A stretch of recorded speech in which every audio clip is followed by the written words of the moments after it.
ქართული ოცნების პროკურატურა ამტკიცებს, რომ ქართულ ოცნებას 26 ოქტომბრის საპარლამენტო არჩევნები არ გაუყალბებია. პროკურორ ბექა კვიციანის თქმით, ჩატარებული ექსპერიმენტებითა და ექსპერტიზებით დაადგინეს, რომ გამორიცხულია ერთი ამომრჩევლის მიერ, როგორც სხვადასხვა ასევე ერთსა და იმავე საარჩევნო უბანზე განმეორებითი თუ მრავალჯერადი ხმის მიცემის თეორიული შესაძლებლობა. უწყების მტკიცებით ვერიფიკაციის აპარატებში არსებული ინფორმაცია პროკურატურამ სმარტმატიკის წარმომადგენლების მონაწილეობით მოიპოვა. მარკირების სითხის ვარგისიანობა კი ლევან სამხარაულის სახელობის სასამართლო ექსპერტიზის ეროვნულმა ბიურომ დაადასტურა.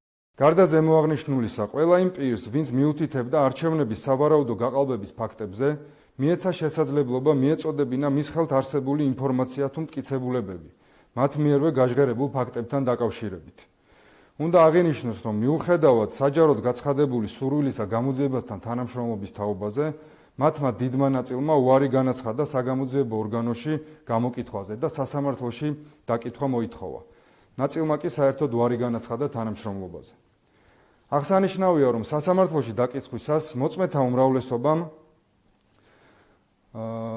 გამოძიებას ვერ მიაწოდა ვერანაირი სახის მტკიცებულება და მათი არგუმენტაცია მხოლოდ მესამე პირების მიერ მიწოდებულ დაუზუსტებელ ინფორმაციას ეყრდნობოდა. პროკურორმა არაფერი თქვა გაყალბების იმ შესაძლო ვარიანტზე, რომლის თანახმად ოცნების ერთი და იგივე მხარდამჭერები ხმას სხვადასხვა უბანზე რამდენჯერმე აძლევდნენ. სავარაუდოდ წინასწარ გაფრთხილებულ რეგისტრატორთან მარკირებისგან თავის არიდების გზით და პასპორტებში მოთავსებული ფურცელზე დაწერილი სხვისი პირადი ნომრებით. პროკურატურა ამბობს, რომ დღეს გავრცელებული ინფორმაცია არჩევნების შესაძლო გაყალბების საქმეზე გამოძიების შუალედური შედეგია და პროცესი ჯერ კიდევ გრძელდება.